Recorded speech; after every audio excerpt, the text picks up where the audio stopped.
Good afternoon. Thank you all very much for coming.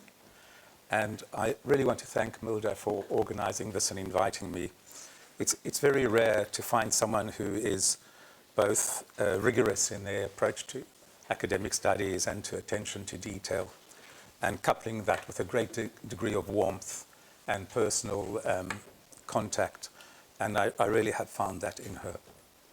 And my experience of knowing her was, in fact, when I went to give a lecture in Georgia, and I wanted to see a little bit of the country, and went up to the Caucasus Mountains, and I met with her partner on the train. But her way of doing this and her way of helping me understand Lithuania has been really exemplary.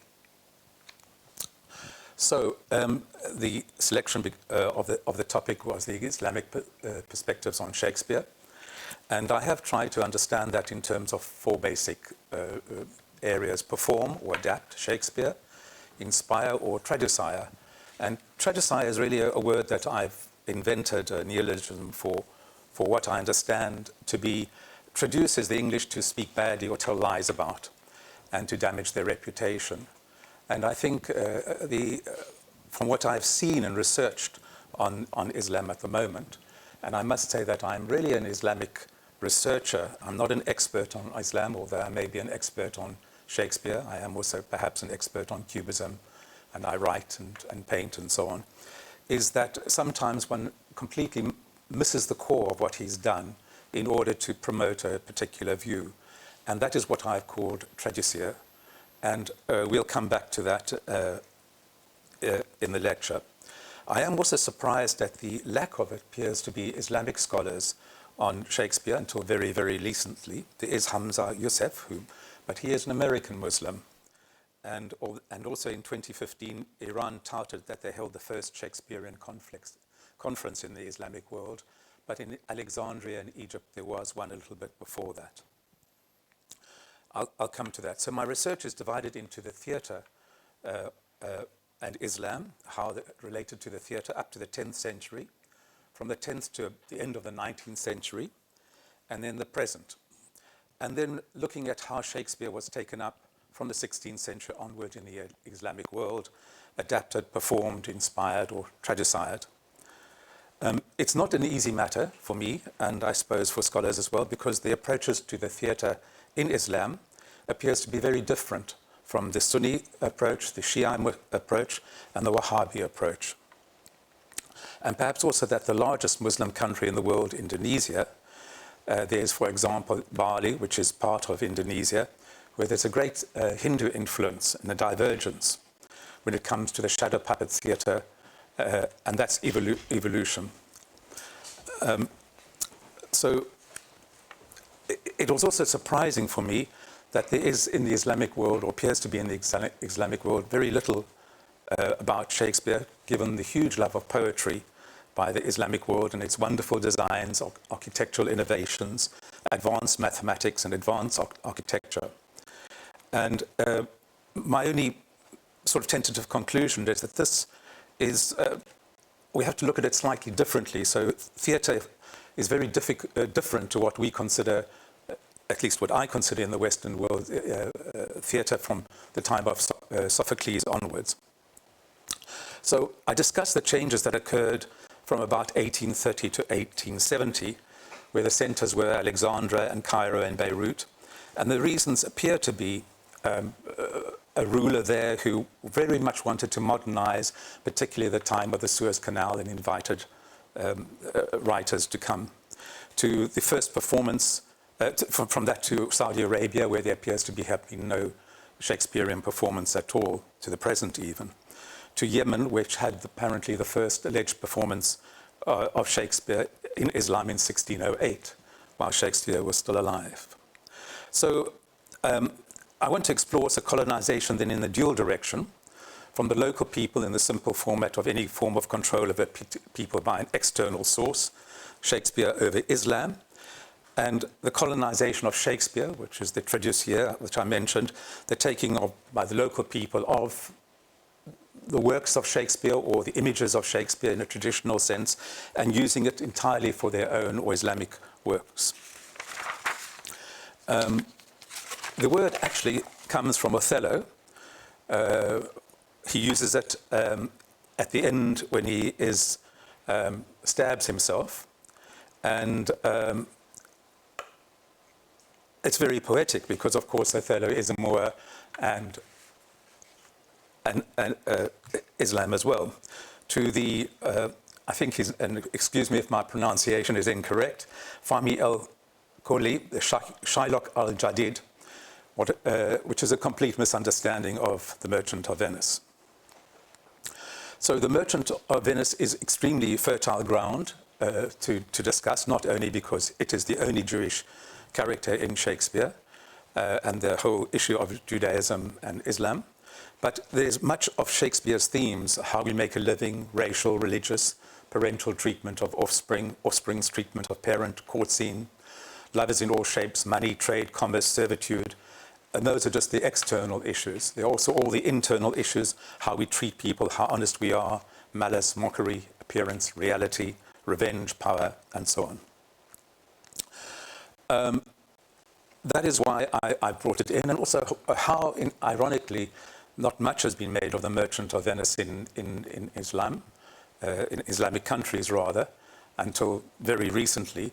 And in fact, even in Nazi Germany during the time of the Second World War, there were more productions in the UK of the play, and very hostile towards Shylock, than there were in Nazi Germany. Briefly, what I'm not going to do, except for one slide, is discuss Shakespeare's view on Islam. But I think it's important just very briefly to context it at the time, in that it was very, very pro. There are, at the time, 1600, you have the Moorish ambassador to England, to the court of Elizabeth I, a very dignified and noble person. And you also had, just before Shakespeare in 1585, the establishment of the English Barbary Company. And from 1576 to 1603, there were over 60 plays with Muslims, by which I mean Persians, Moors, Turks, or Moroccans in the UK. So very much a feeling of, an understanding of, or a desire to trade with. And if we look at Shakespeare's three major characters, you have the Prince of Morocco in The Merchant of Venice, who is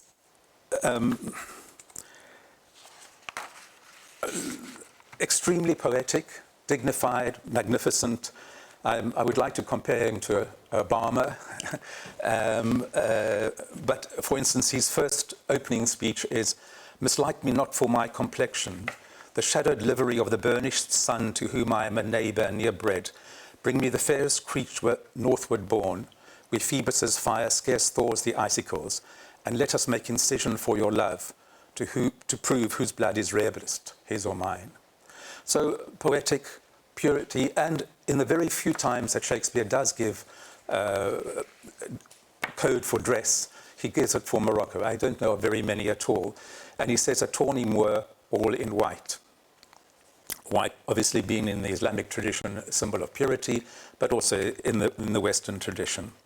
And we know how Desdemona is enveloped by the poetry and soul of Othello. It's used against her by her father to consider that Othello bewitched him.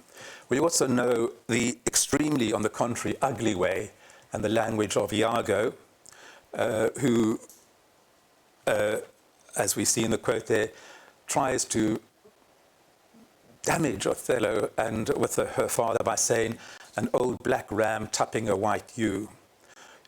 Tupping is an extremely derogatory term at the time for copulation by animals. And he goes on to say, "Your daughter is covered with a Barbary horse. You'll have nephews neigh to you." So a complete, Shakespeare is extremely balanced in his approach to the Arab world.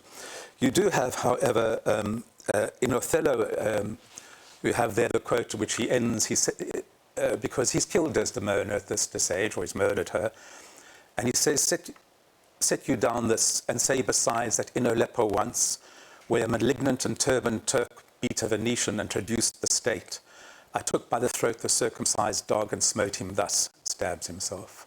So an extremely honourable ending to an unfortunate tragedy there. Obviously, we know that it is the tradition amongst the Islam to be circumcised, but he is saying, in fact, that I have no prejudices, Othello. So Shakespeare is putting extremely noble words into Islamic characters. You have, on the contrary, Aaron the Moor, who is in Titus Andronicus, who is, unlike Iago, perhaps has reasons why he is as malicious and damaging to the play. He causes all the problems. And you have his one, at the end, he has a child with the empress out of wedlock, obviously, and the nurse says, "The joyless, dismal, black and sorrowful issue," to which Aaron replies, "Zounds, he whore, is black so base a hue." So Shakespeare is very balanced. There's certainly nothing can be considered amongst him to be anti-Islam at all. So what about theatre? Why hasn't it, at least in my view, been taken up prior to Shakespeare? So a general definition of theatre as we know it in the West is drama enacted as a venue, fixed or open, and it's telling a story, be it development of a character or theme.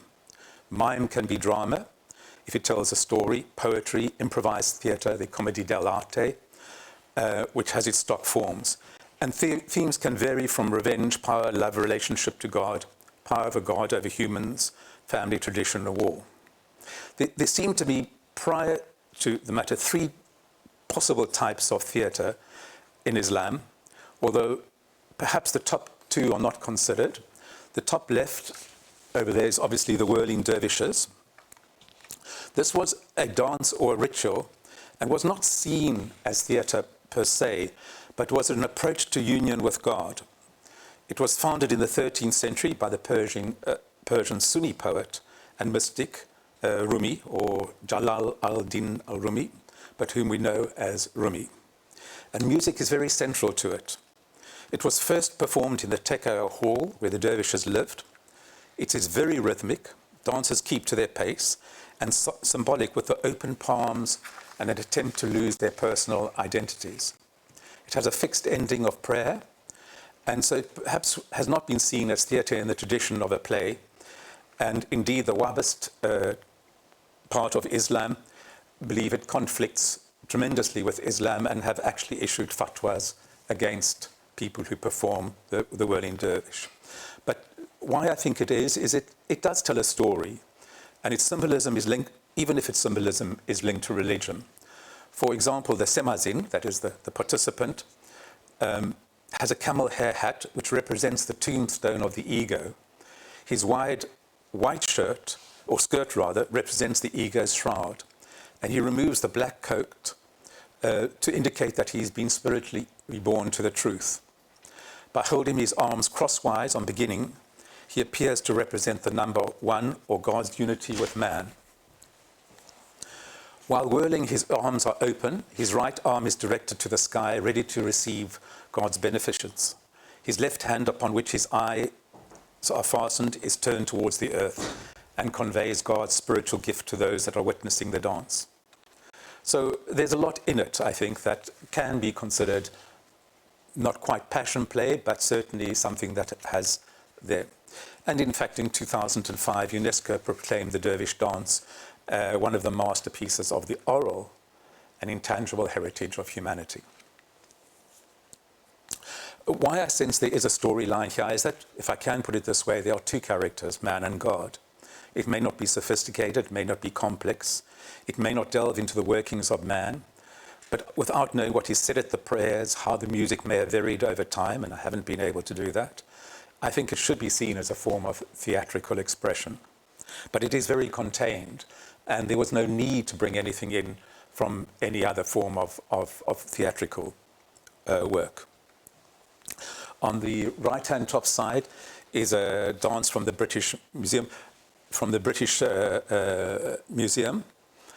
which is, as far as I can understand, a sort of form of entertainment rather than a devotion to God for the Sultan of the court or exalted officials.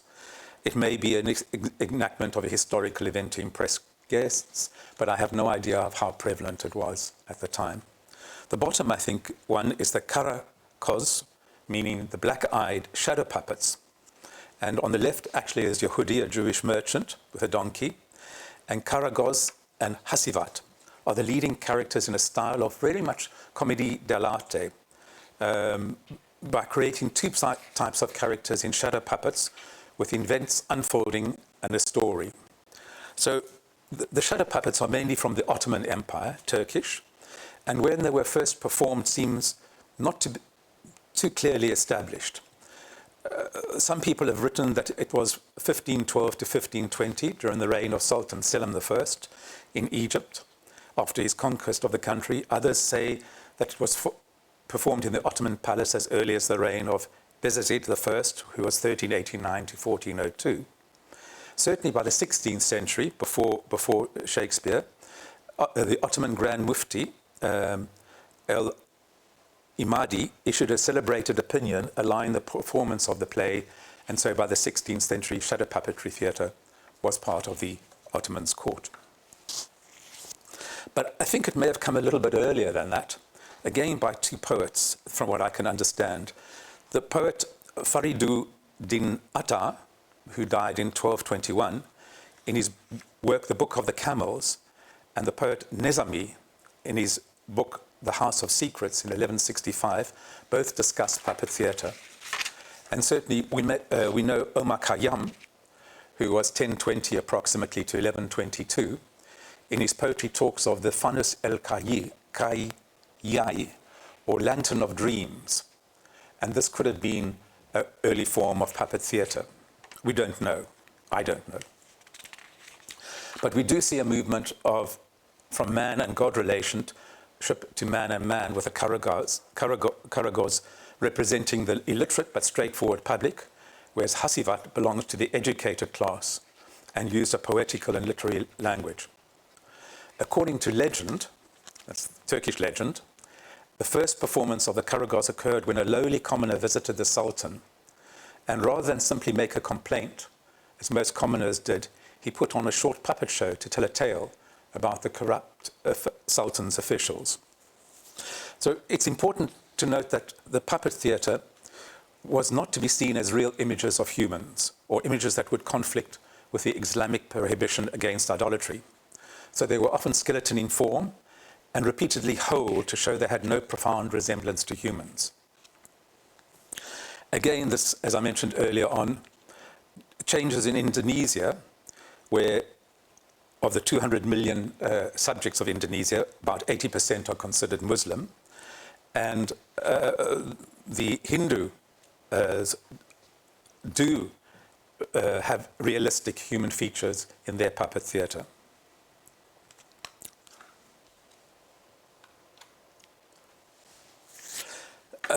The next great jump, as I've seen it in theatre and variation of it, I'll come to Shakespeare just now, is from about the 1830s to the 1870s, and mainly in Egypt. The Gawazi, photograph on the top left, is of the Gawazi tribe. These are 19th century dancers. They were not belly dancers as such, and they came from one tribe in Egypt and were always a woman.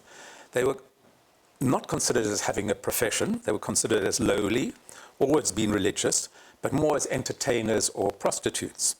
And they performed unveiled in the streets, and it's said that they came from India as nomadic tribes. They did use rapid hip movement. They were accompanied by musicians from the tribe, and they performed in streets, on houses, or whatever it is.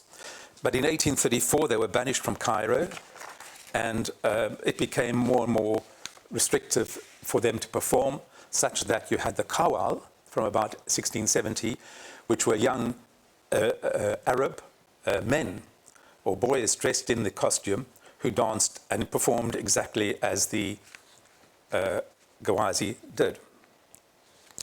On the right is an interesting Turkish development in theatre around the Ottoman Empire, and it's supposed to date back to the 13th century.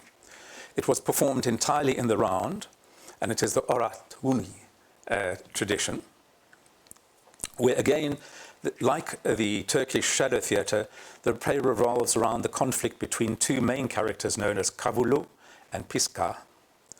And Kavulu is a type who represents the common people, and Pisika, definition more the semi-educated. But so up to the time of Shakespeare, there appear to be no playwrights in the type of Sophocles, Molière, or Shakespeare. More storytellers and more what we find with the Shiite thing. This is the Kerbala epic, which is the Shiite do not mind the production of imageries, although, as you can see, the martyrdom, or the image of the martyr there, his face is covered in white. So these were tremendous epics with music, live theatre, horses, singing, fireworks, and they were really what I would describe as passion plays. They were the martyrdom was in fact in 680 before the Common Era, and it's a rite of remembrance, really. It was established very much there. This is a scene from the death of his brother. What is surprising, and I haven't really understood it, is Iran, which is Shiite, has an immensely strong film development. There's Abbas Kiarostami, who died recently, about, I think, last year, a tremendously strong filmmaking tradition whereby they portray humans and very much everything that might go on in the development, internal and external conflicts, but not in theatre. So, moving on now to Shakespeare, as I mentioned, firstly, there are some sort of caveats that I should mention. Shakespeare wrote really not to be read, not to show off his cleverness or new techniques or stage presentation, a lot of which happens, unfortunately, with the Royal Shakespeare Company and other places in England, but to be performed. And as a poet, he is someone who sees and feels what others do not see. And his feeling and his seeing enables us to see what we are not able to see. And that is really quite important when looking at his work. So it's quite important to bear that in mind. From about the 1830s to the 1870s, there was a tremendous revival of plays in Cairo, Alexandria, and in Turkey and Beirut, where you had troops of actors performing in Cairo in 1882, in 1839, and really due to the liberalization and the reforms of rulers or khedives such as Muhammad Ali and one of his successors, Ismail the Magnificent. Basically, he tried to modernize, sending educational missions to Europe to learn engraving, painting, and sculpture. And upon his return, these students were employed to erect buildings in Cairo. For example, in 1869, when the Suez Canal was opened, aside from various emperors and crown princes that were invited to the opening, he invited such artists as Gautier, Emile Zola, and Henry Ibsen to the opening ceremonies. He inaugurated an opera house, and so on. But still, very little production of Shakespeare at the time. The first known performance of Shakespeare, as I mentioned, was 1608 in Yemen. And this was performed by sailors on the deck of a boat called the Red Dragon. And the fragment of the diary of the captain, William Keeling, survives, indicating the performance of Hamlet off the coast of Sierra Leone, and then along the Arabian Sea, and then the territory which is part of Yemen at the moment. There is some controversy that this is a forgery, but I certainly do know that in the 1600s there were traveling theatre groups in, for instance, Poland and Gdansk. I don't really know if it is or it isn't. By 1800s, the late 1800s, 1872, Khalil Mutran began to translate Shakespeare, and in 1912, Othello was translated. He translated Macbeth, Hamlet, and various other writers as well. There were quite a few more translations by the time of the First World War, but until the 1950s, very few productions. What did happen is you had complete rewrites of Shakespeare. So The Death of Cleopatra was rewritten by Yusuf al-Zaghir, as then you had also Romeo and Juliet became The Martyrs of Love in 1891, and no real resemblance to the plays of Shakespeare, but adapting local history or local desires or local things to just create writings. Certainly not translations proper. In 1916, various Islamic poets participated in London in a conference, and in 1950 only, UNESCO and the Arab League decided that they would try and translate all the plays of Shakespeare.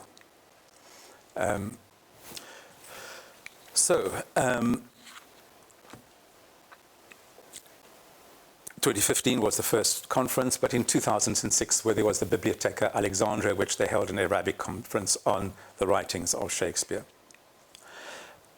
I'll turn to the one play, Fahmi el-Kholi, Shylock al-Jadid.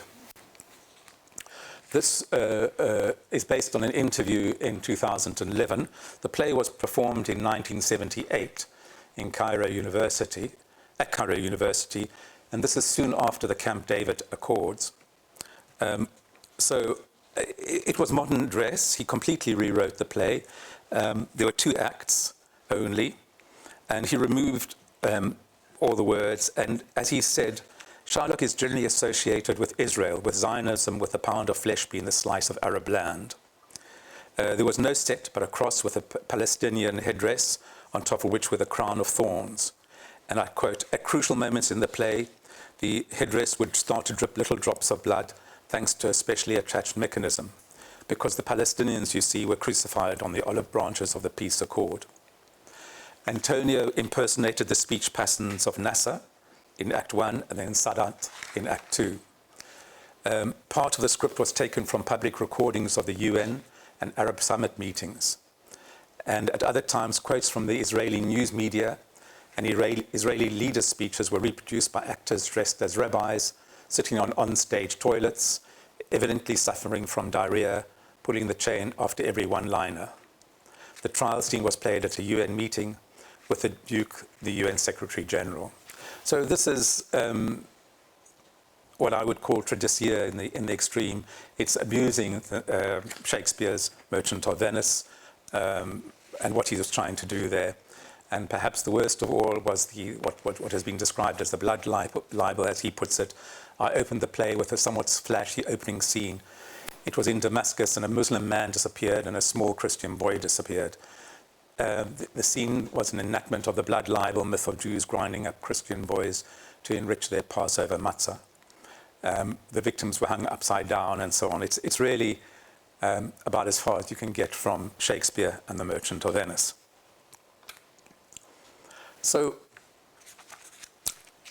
I think moving closer to what perhaps can be called colonizing Shakespeare or encountering Shylock in the text, and I've used him both because it is my field of study, but it is an extremely good one as a result of these things, is in the same year, ironically, although I have no idea that they were actually, may have known about each other, was George Tabori, who was a survivor of the Holocaust, and he tried to do a production of The Merchant of Venice in Theresienstadt, calling it Improvisation on Shakespeare's Shylock. I read from what he's described. Shakespeare was to be formed on the site of a concentration camp in Dachau, with the actors as prisoners. Spectators and actors would be bussed, escorted to the Venice-bound train by a Bavarian band. The journey overtly paralleling the journey that ended in the gas chamber would be disrupted when SS troopers took the passengers, actors included, by surprise, shoved them into groups, stitched a yellow star into their coats, and on the way to Dachau, scenes from The Merchant would be performed. In Dachau, trucks would transport the audience from the railway to the camp site. The actors were to perform the play in the barracks under the permanently menacing presence of the guards. the audience would only be taken back to Munich by buses, leaving behind the dim sight of the lonely Shylock, only just baptized. There's another production of he did another production of The Merchant of Venice in '66 in the USA. So that could also be called perhaps traducing Shakespeare, trying to change the entire context of it. The 1966 production by George Tabori actually was The Merchant of Venice, and where they did the whole set, but the production was very different. It began with a starved inmate crawling up through a trapdoor and collapsing upon the raked stage. The set consists of a potato sack strung across the top of the stage with swastikas along its bottom, a portrait of Hitler. And it's a very interesting production, but again, perhaps not here. And the ending does change. Shylock actually pulls a real knife and is prepared to extract his pound of flesh from the Nazi judge. And Shylock attacks the judge, is killed, the prison guards kill all the stage. So it's again changing the whole thing. But coming back to The Merchant of Venice, which I think is really important as a play, and it hasn't been done. So I don't know if I've covered enough of the elements of Shakespeare in the Arab world. And to the present, there's very, very little productions. I should also mention that when, in that period, and I think I skipped it, of the 1830s, when the first translations of Shakespeare were done in Beirut, they were taken from French translations of the English, not from the English. So the French Arabic translations were from French translations. So again, not very good. And that was because of the influence of France on Beirut and Molière and various writers. I think it's very important in considering Shakespeare, and perhaps it's also not something that is very strong in Islamic tradition, is what I call the autobiographical nature of art, which is the personal and deep-seated encounter with one's own experiences. There's a German word for it called Erlebnis, a lived experience, and having a lived experience is really very important, I think, for any good art, whether it's painting or not. And with Shakespeare, we know certainly that although Shylock is not ever described as a usurer, he's described in the traditional, original versions, he's only described as a rich Jew. Shakespeare's father was convicted of usury twice, in fact, and usury at the time was not lending money, but lending money in England over 10%. There's also the very interesting history, which is, I can't really go into here, of the Dark Lady of the Sonnets. I don't know if you know about the Dark Lady of the Sonnets. She's believed to have been Emilia Lenya, who was in fact a converso, a Jewess from Venice. In fact, the Bassanio family were extremely important musicians in the court of Elizabeth. There were 6 brothers and they were court musicians. So she was also the mistress of Lord Hudson, who was Shakespeare's patron. So there's unquestionably, when she was only 17 or 18, so unquestionably Shakespeare knew her, and there are descriptions of her as the Dark Lady. And then this is going towards that question of whether there's anything anti-Semitic in the work in The Merchant of Venice, and it's not what I believe. So I am straying a little bit, I'm afraid, away from Islam now, but I think there isn't very much more that I can say, and I think The Merchant of Venice is if you'll allow me, is a very important introduction into how it should be done. So at the time, at Shakespeare's time, the only reference to Shylock, the name, which nobody seems to have come up with, is in fact from a poem where it's a ballad of 1607 called Caleb Shylock, His Prophecy, or the Jew's Prediction. So at the time, Shylock is seen as a prophet or a prophet. What we do know is that Shakespeare used the Geneva Bible very much, and it was his standard text that he referred to, where he got the names of Chus and Tubal from The Merchant of Venice. And although he talks about them as being other Jews, it's absolutely incorrect. Chus is Ham's son, who's the ancestor of Black Africa, and Tubal is Japhet's son, the ancestor of the European. and that comes from Henry IV, Part 2, Act 2. So we have to be really careful when we read Shakespeare, or we read the words of Shakespeare, and I believe it's all in the text, of really thinking carefully. And if, as they say, it's the Christians who say, here comes another of his tribe, or whatever it is, then, we have to read very carefully. So in the Geneva Bible, there is a reference to Shiloh, or Shiloh. It comes from Genesis 49, and 49:10, and the scepter shall not depart from Judea, nor a lawgiver from between his feet until Shiloh come, and to him shall be the gathering of the people. So Shiloh, at least in the Bible, the Geneva Bible, is another name for the Messiah. And it's really too close to being ignored when we come to Shakespeare. So, but going back, this is from 2005 to 2015, a map of where Shakespeare has been performed. There's no real presentation of Shakespeare as performed in Islam to the present. There doesn't seem to be an indigenous thriving theatre. The playwrights live outside, and there are very strong filmmakers, mainly in the Shiite. And this is in contrast, say, to someone like Vishal Bhardwaj, the Indian filmmaker, whose Haida, Omkara, and Maqbul are superb inspirations and adaptations of Shakespeare's works. When we come to colonialism, I suppose I might, and I am tempted to think that the Globe Theatre took Shakespeare's Hamlet around the world and produced it, I think, in 197 countries. I think there were only 3 or 4 Arab states that they weren't allowed to perform it in. And that, to me, seems to be colonialism, in the sense of taking a play, this is how we do Shakespeare, this is what should be done and how it should be done in other countries, if one looks at colonialism like that. But as you can see, Yemen seems to be around something, but very, very few, centered around Egypt and Israel. So, if you'll bear with me, we can go on to The Merchant of Venice. And I think I asked earlier on how people have seen it. And the point of this is to really, hopefully, show that with Shakespeare, things that appear on the surface are really much deeper, much more profound, and much more interesting. All the traditional depictions of Shylock are, as you can see there, old, decrepit, wigs, a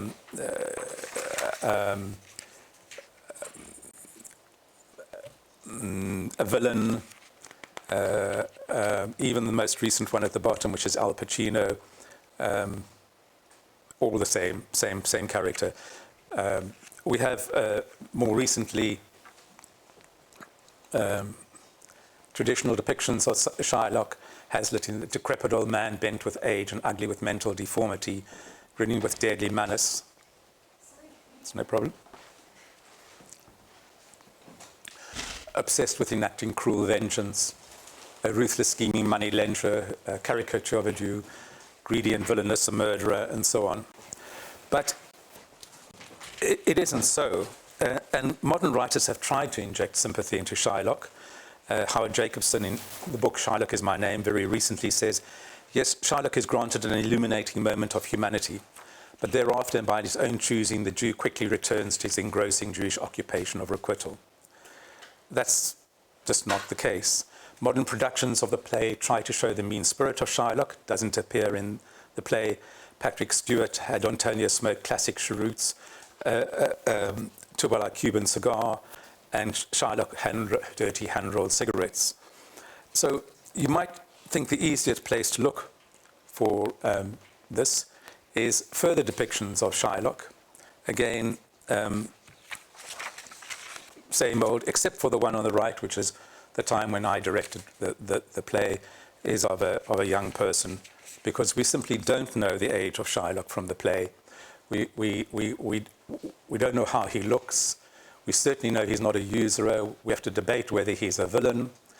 We have to debate whether he loved Jessica. We have to debate whether he actually was going to kill or attempt to kill Antonio. And what do we truly know about him? What is his meaning at the end with I am content? And what was the pound of flesh all about? It is true that in, well, I'll come back to that one. that we've seen Fahmi's Shylock al-Jadid, where here that was completely changed. We do know in Nazi Germany that things were changed as well. For instance, Jessica had to be written out because she marries a Christian. Alternatively, the play was changed that she had to have been originally a Christian child who had been abducted by Shylock and therefore could marry across the lines. The most performed Nazi performance of the Shakespearean play was played by the biggest anti-Semitic actor of all time, Werner Kraus, who played all the Jews in Jud Sus, which was the virulent 1940 film produced by Goebbels, and he also played it in the Berg Theatre in Vienna in 1943. But there were less productions in Germany than there were in the UK, possibly, and also after Kristallnacht in 1938, they brought cast a production of it. So the stereotype is there as well. So what really is in the text? And we do know, going back to how old Shylock is, we do know his daughter is underage, which means she was not free to leave home. She was either 12 or 14 at the time. That was the age in England. So Shylock could have been in his late 20s. And Portia double that, we don't know. He's never listed as a usurer. The 1571 statute, as I mentioned, made taking of interest up to 10% legal, and so on. So is it possible that we have really misunderstood the play and need to have a look at it very carefully? And can Shylock be a hero of messianic integrity? So for me, the first place to go is, what is a villain in Shakespeare? And perhaps this is quite important today, never mind in Islamic, but in anything. What is a villain and what is a hero?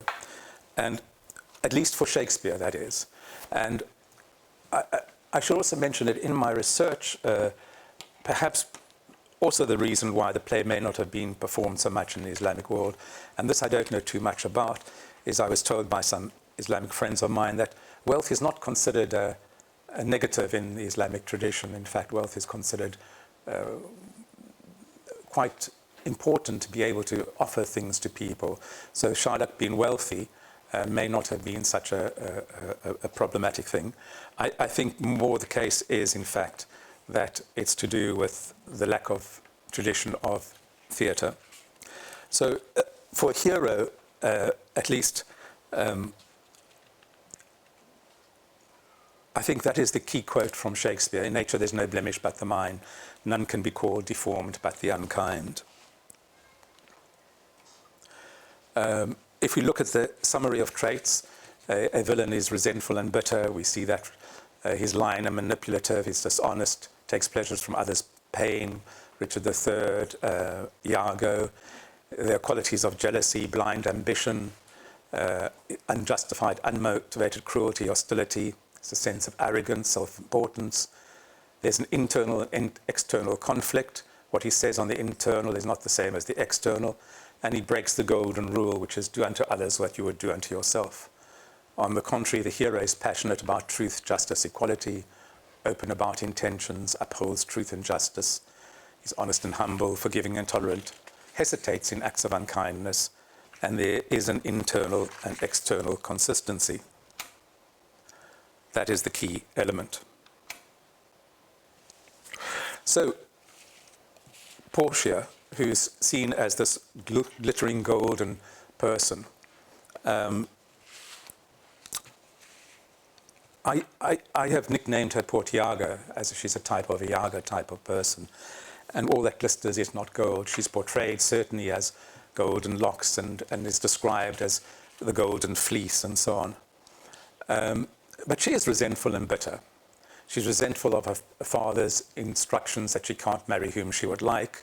She talks about her little bodies are weary of this great world. She says her hump of gold, as it is what she has to bear.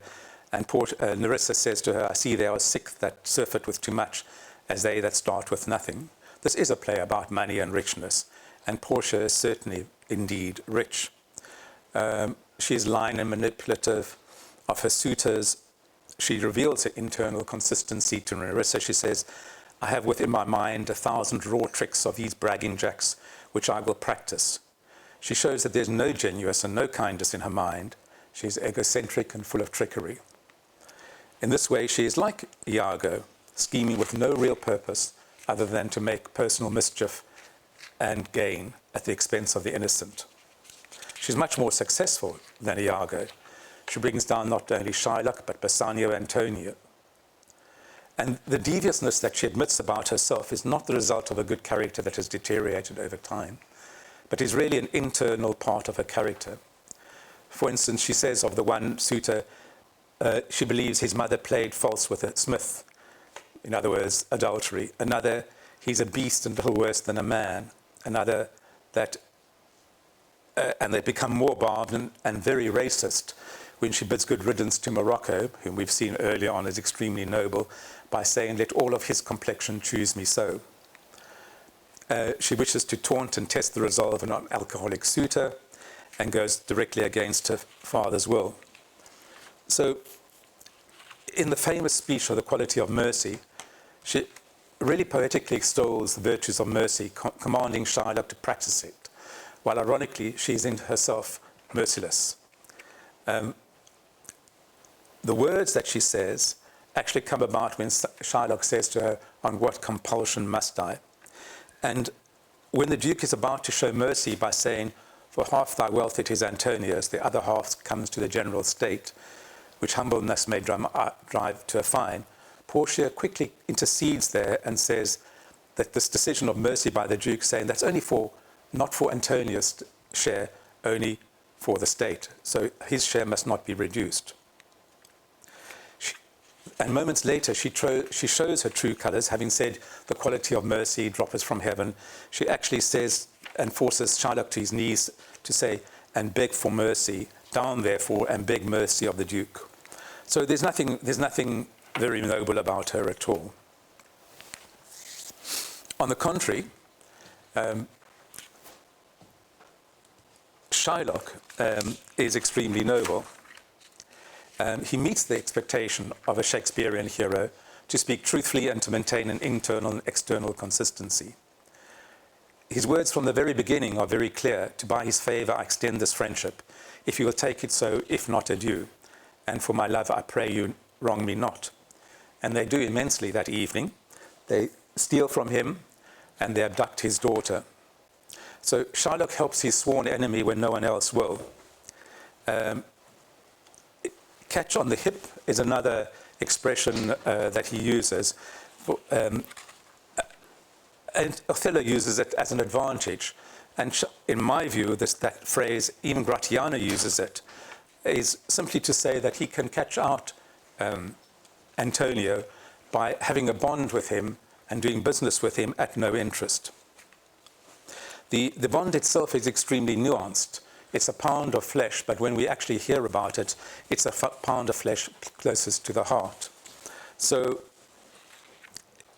the shift there is a symbolic gesture to wanting to make Antonio a better person, as the human heart is certainly the only thing that can change. Shylock is proposing things much deeper than a sexual joke. At the time, a pound of flesh was a euphemism for the penis anyway, and he may have been joking initially with Antonio's character at the time. But also, Shylock, in his noble character, speaks up as a protector of the vulnerable.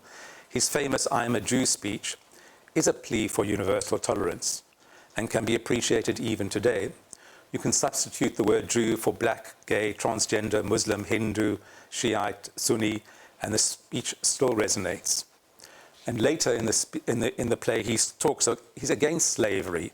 He says to the court, you have amongst you many a purchased slave, which like your asses and your dogs and mules you use in abject and slavish parts, challenging owners to release their slaves or understand his point about how they treat slaves. He certainly releases Lancelot.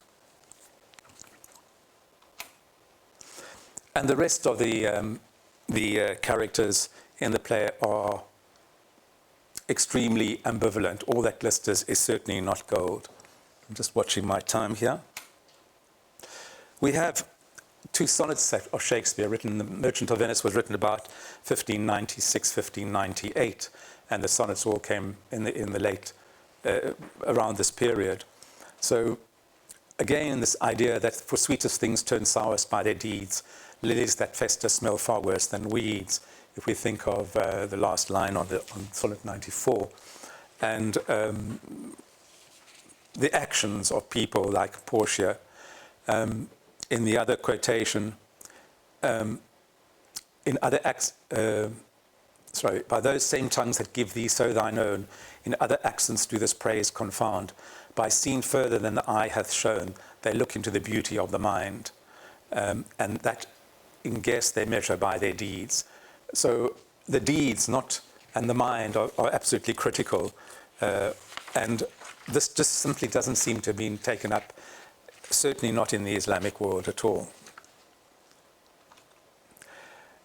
We certainly know that from the Merchant of Venice, Antonia is very proud of having kicked and spat upon Shylock and trying to boycott him. And Shylock says, many a time on the Rialto, you've tried to get work against me. And it all comes about at the time of the Nazi era, all this hatred. Shakespeare prefigured it. We have the encountering there of the modern society. And I think this is taken from Virgil. What a great thing it is to have created something like Shylock. I think that is what Shakespeare has done, as much as Virgil quoted what a great thing it was, or massive thing, to establish the Roman race. So I think that the real issues of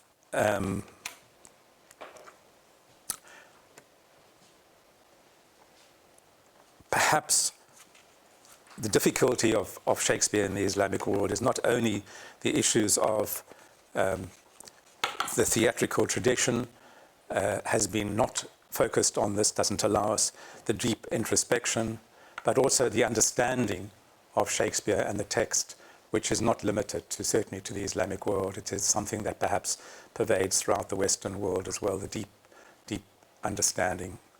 But it can be found simply by reading his text. Thank you.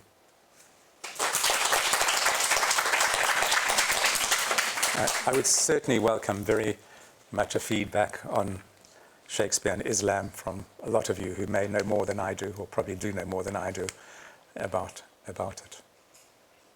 Or any questions at all. And whether it was worthwhile introducing the Merchant of Venice. I didn't get why there was two sets of sonnets, particularly this two, because there is a lot of sonnets from Shakespeare's and this particularly is 69 and 84. Yeah. So that it was 69 and 94. What you choose it, particularly these sonnets?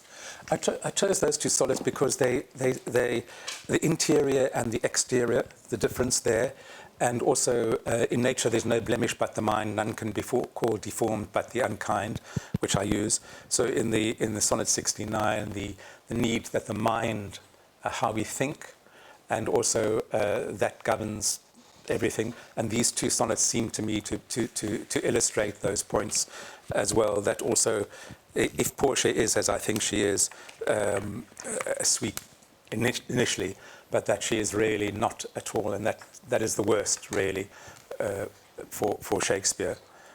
When something is talented, beautiful, or as she is presented, turns out to have such an awful character.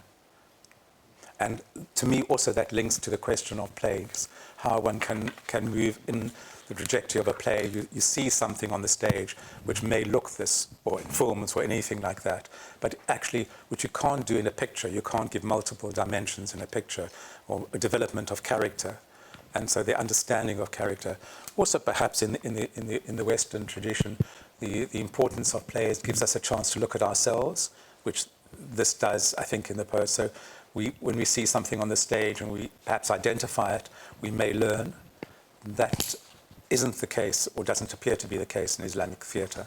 Certainly in Islamic film, or Shiite film from Iran, there are tremendously profound and deep films coming out of Iran, but I haven't seen anything in the theatre and no take-up, which I don't understand other than possibly their prohibition on the figure on the stage. But then why not have puppet theatres? But maybe that's too complex to do it.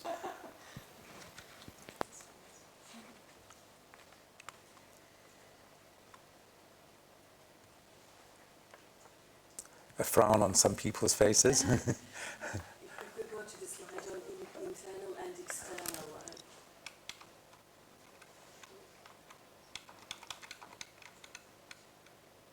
This one or the one before? The one before. This one? The one before. Do we have a table there which has... Yes, we were there. Sorry. Yes, this is the one. Mm-hmm. Okay, so we have internal and external. Internal... Oh, we have conflict and consistency. Okay, sorry, I can't. We have internal and external conflict in both, on both sides. No. So I think there's for the hero, there's always a consistency. Even Brutus, there's a consistency, and Hamlet, there's a consistency.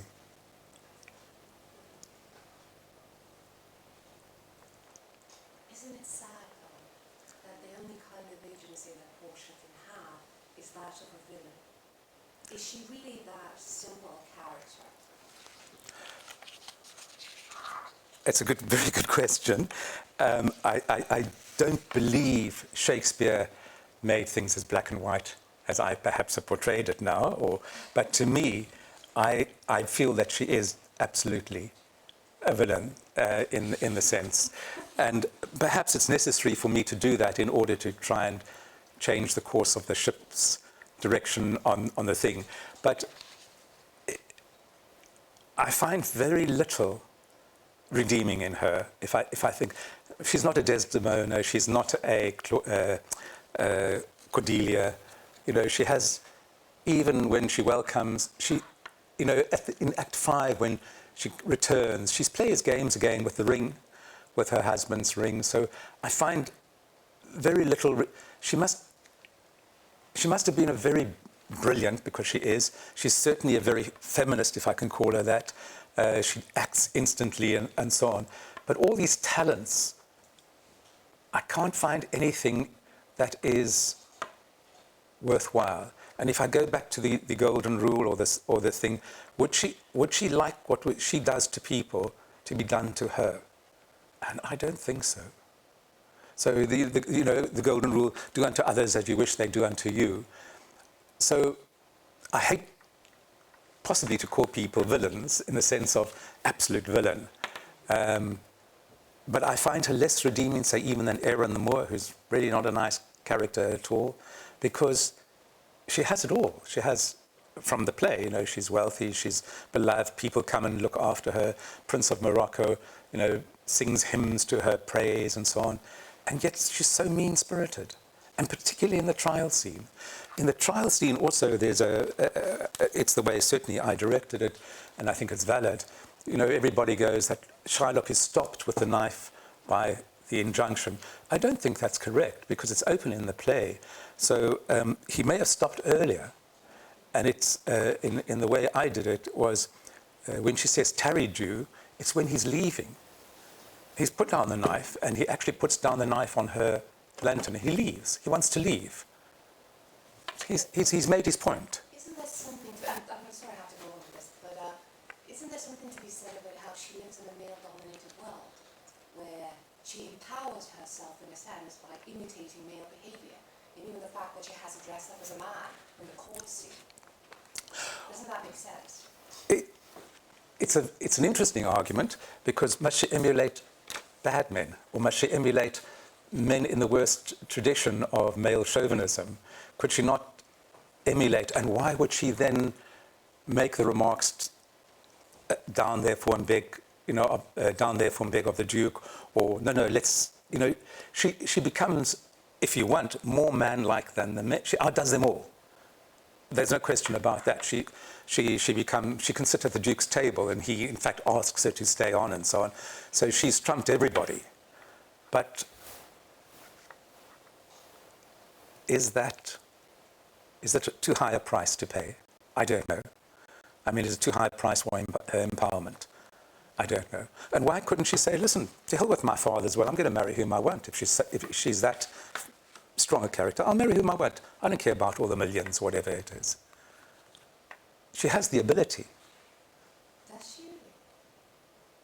Well, in the play, I think, it's a, maybe I'm confusing play and thing. It's of course she is seen as one of the great, well, not of course, but she is seen as one of the great feminists, and of all the feminine women, she is, I think, I have to think about that, but she is very successful in getting. She's in the league with Rosalind and Well, she hammers everybody else. yeah, I would agree with that. She hammers everybody else, but is it worth it? With that, So what's wrong with that? unless we expect her to be a hero in the sense that you're defining. Well, I like more humanity in my characters, so I think she should have shown more humanity. And in Act 5, she's won everything, but she still gets the knife. In Act 5, for instance, which is after the court scene, she makes Antonio by his, he swears on his soul, I think it is. Instead of his pound of flesh, it's his soul that he offers, that Bassanio will never break faith. So she really extracts her pound of flesh, if I can put it that way. She really hammers. And I think goes too far for me. I understand perhaps she in a play or Shakespeare's created a character. Maybe Shakespeare's saying that this is what happens when you are so disempowered as a woman, and you have to and you are a woman and I'm not, so to strengthen yourself, you almost have to go to the end to show how strong you can be. And she perhaps doesn't know when to stop. But this is complete conjecture and thinking about the character. Now, I think she's a very interesting character, not one that I particularly like, but there we are. Last question. Of course.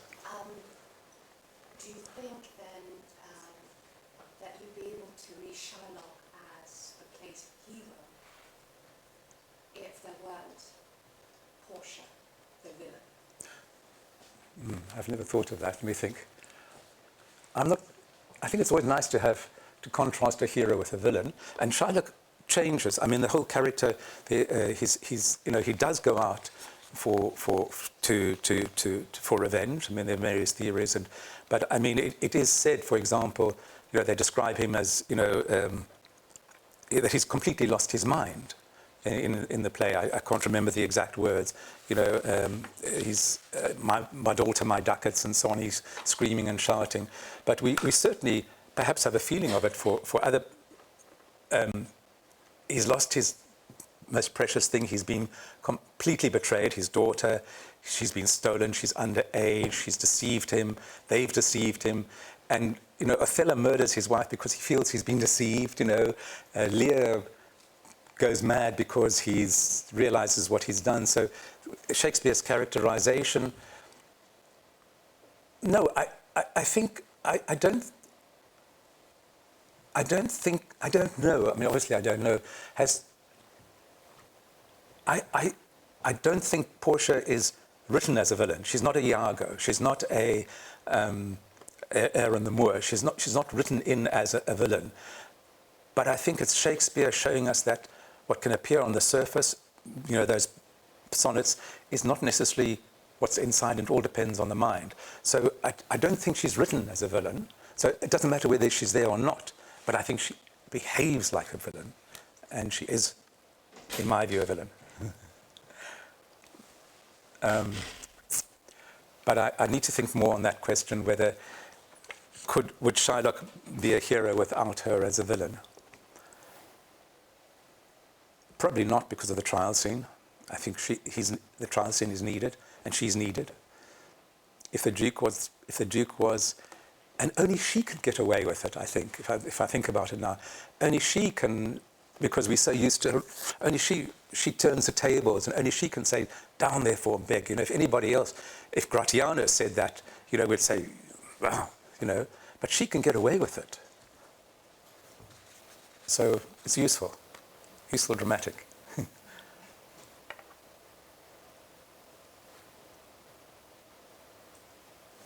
I don't know if there are any more questions, or does anybody else have anything to add, which I'd be very interested in, about Islamic theatre, or based beyond what I know? Just because I thought that I'm still there with this internal and external conflict and internal and external consistency. If anyone, let's say, a subject is in conflict, the two aspects, internal, whatever is internal and whatever is external, are in conflict within a subject, does it make him a villain? I think when I used internal and external conflict, I meant what is internal to her and what is external, what she presents to the outside world and what she really means are more out of line with each other. Rather, yes, appearance and reality, or something. Rather than, I don't think Portia struggles. She does in Act 5. When Bassanio is choosing, she says, "Oh well, let him stay. Let me show you how to teach right." And oh, my heart is beating, and please choose right, and all that sort of thing. So she does have some sort of conflict about his choosing, but not choosing, or choosing wrong. But I mean more that internal and external presentations are in conflict, whereas with Shylock, what he says and what he does seems to match more. They're more in line with each other. So it's a good point, and I must change the wording there. Yeah, it may appear it is wrong. So that appears wrong there as well. Thank you. And speaking about those Islamic filmmakers that use Shakespeare's plays for their films, right? Are there any motifs that are treated totally different, or sort of edited out because it's still the Islamic world and values are very different? Have you noticed any major shifts in interpretation? Okay, so the Islamic filmmaker that I like very much and I highly recommend is the Indian one. So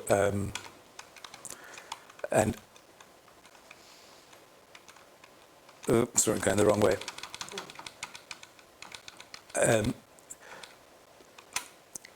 I know of no Islamic production of The Merchant of Venice or any Shakespeare that I can think of as a film.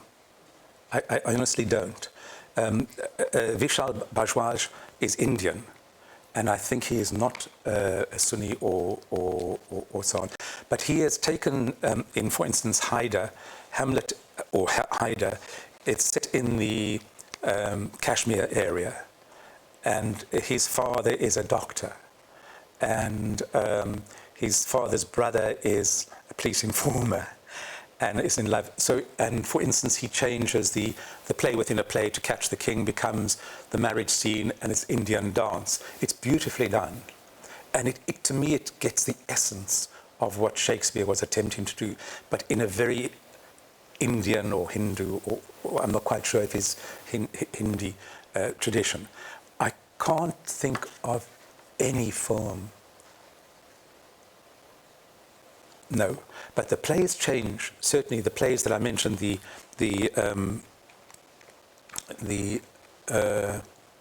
rewriting The Death of Cleopatra is completely different, and The Martyrs of Love is based on the 1891 production is based on an Islamic tale of two. I can't remember the names of the lovers. I've got them written down, of an Islamic lovers and so on, and it's completely changed, really changed. But I don't know of any films. The Iranian. I thought that filmmakers use certain plays for their scripts. No, the Islamic filmmaker there, Abbas Kiarostami, I don't think has done any Shakespearean film. Sorry? Repeated, but they doesn't excel it as Shekspyras original. Oh, it's a pity. It's a pity. I'm sorry, I misheard. But he has done he has done immensely interesting films about human relationships, about life, about authority, about parents, about really his children and so on. But they're great films. It was more my argument earlier on where I felt that perhaps the relationship between man and God fixed relationships, and they didn't deal with Western plays, you know, a revenge, struggle, all the conflicts and so on. Man and God was revelation, whereas that's not the case with the filmmakers or the Iranian filmmakers that I know of. They certainly do with that in the film, but they haven't touched Shakespeare to my knowledge at the moment. They should, but maybe they don't need to, or they don't want to. Or why should they? I don't know the answer. Whereas India has. And that may also be because in India, of course, was an English colony, so maybe the English teaching of Shakespeare and so on caused them to see the greatness of Shakespeare and then use him. Whereas most of the Arab lands were not so influenced by the English educational system. I don't know. It would be very good to... use of Shakespeare, because there were attempts in the theatre, such as it is in the Islam world. Yes. I mean, it was rewritten, it was absolutely changed, but still, whereas in film, as you say, but you do have, but you see, maybe what, we had that one, so that was really very, it's not using them, it's just, I don't know what, it's as I say, as producer, it's abusing, or it's misusing. But the name is Shylock. So everybody immediately, Shylock, oh, the pound of flesh, the anti-Christian, the bad usurer. So all the images that are traditionally, which is why I wanted to bring this in, are used to reinforce his views, which I think is very unfair on Shakespeare and on himself, perhaps as a playwright. Distracting Shakespeare. Yeah.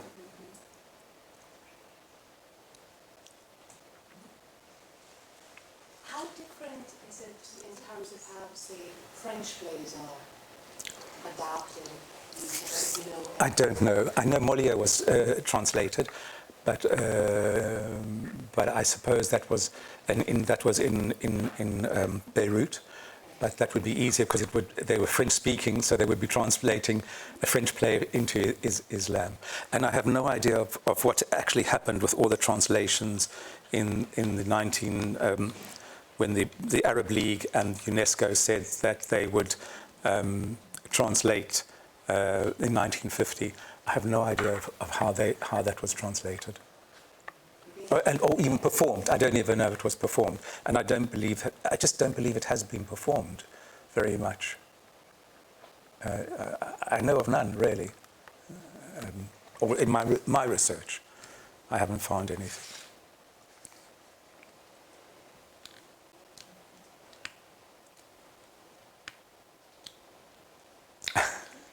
Any more questions? No.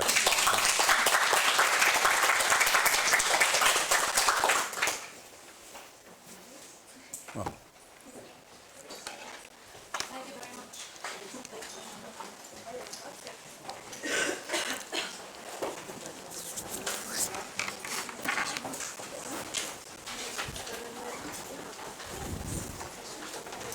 Very interesting to know about your research. For example, do you saw some handwritings